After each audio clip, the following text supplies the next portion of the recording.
This is the story of how one NBA franchise is about to make the most shocking trade decision in their history, shopping their 26-year-old superstar, who they're paying $200 million. The Memphis Grizzlies are officially entertaining trade offers for Ja Morant, and what's about to happen to him might be even worse than what just happened to Trae Young.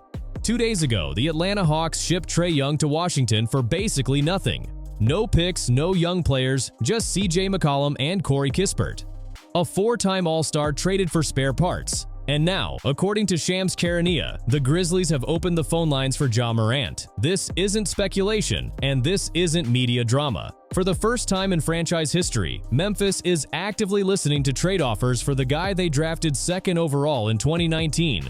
So let's talk about what Shams actually reported, because the details here are everything. According to ESPN, multiple teams are pursuing Ja Morant in trade talks. Multiple teams. And rival executives believe the Grizzlies would prioritize draft picks and young players in return. Sounds promising, right? Like there's a real market out there? Here's the part that should terrify every Grizzlies fan. Shams also reported that Memphis is considering multiple paths forward, and one of those paths is building around their young players like Desmond Sharp, Zach Edey, Jaylen Wells, and Cam Spencer, along with Jaren Jackson Jr.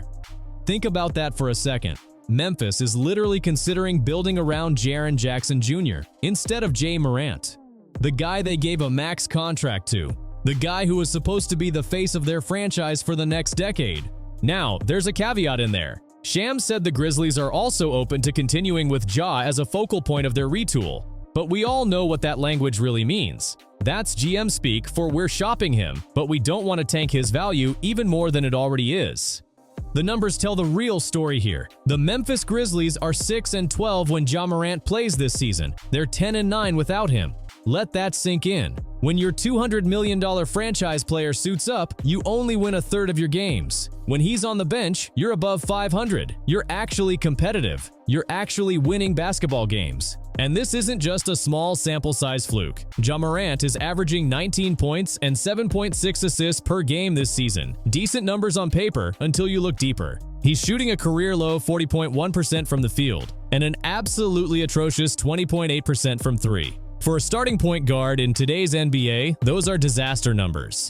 For a guy who's supposed to be an elite offensive player, that's a catastrophe.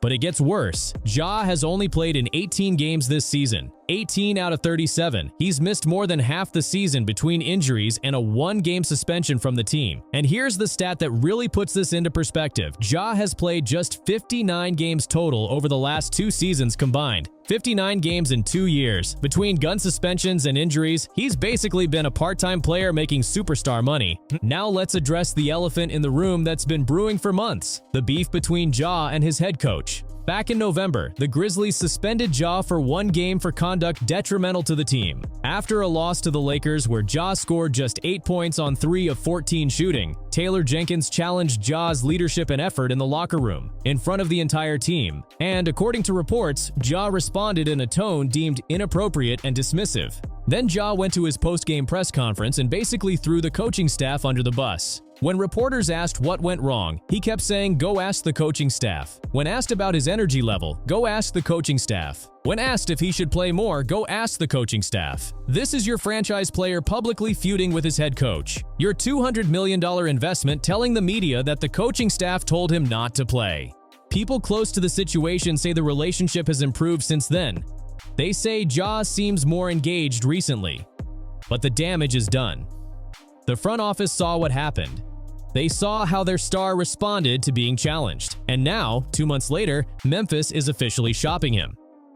Here's the thing about the Taylor Jenkins situation that nobody wants to say out loud. Jenkins runs a unique system where players play in shorter shifts, 3 to 4 minutes at a time before mass substitutions. And Ja has been skeptical of that approach. He doesn't like it. He wants the ball in his hands for long stretches. He wants to dominate possessions. And when Ja dominates the ball, the offense stagnates. The ball movement disappears, and Memphis loses.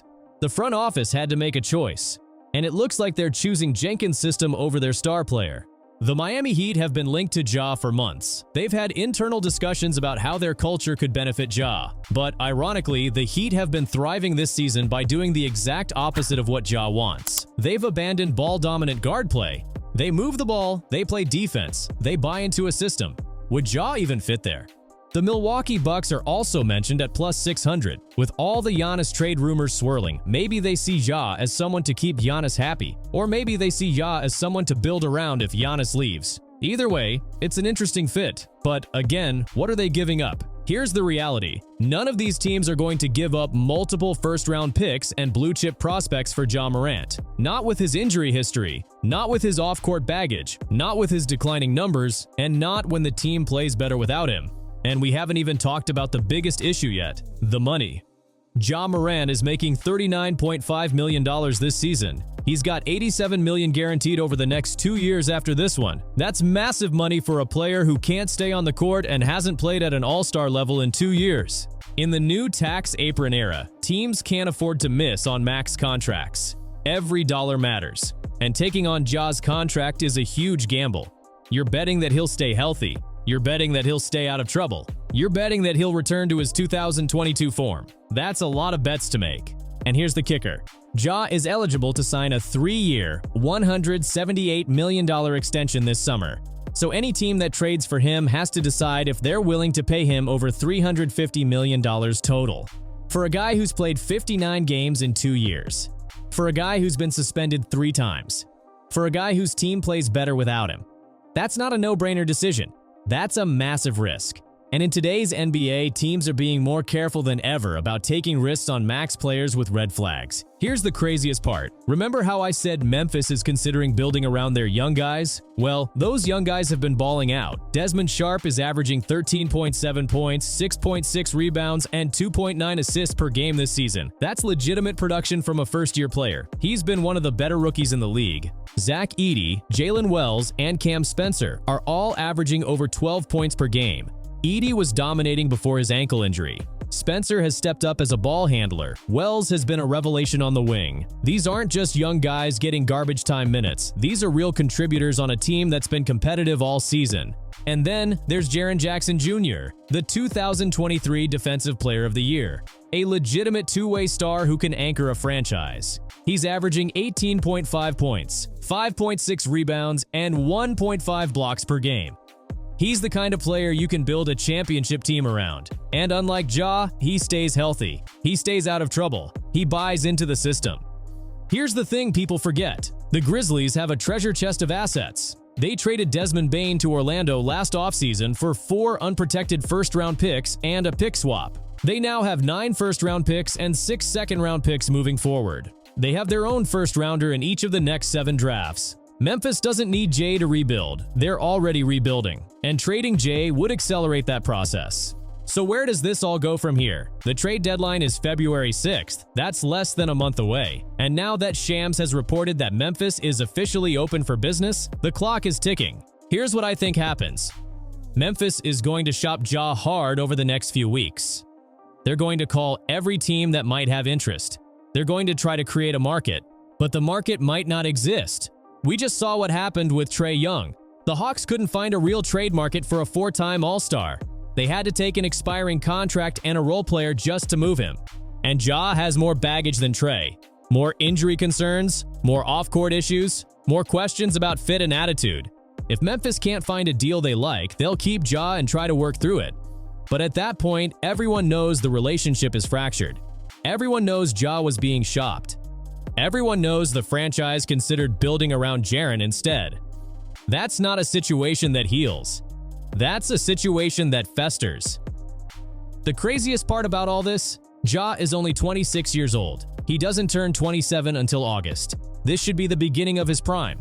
These should be the years where he's competing for MVP awards and leading deep playoff runs. Instead, he's become the second franchise point guard in a week whose team has openly said we might be better off without him.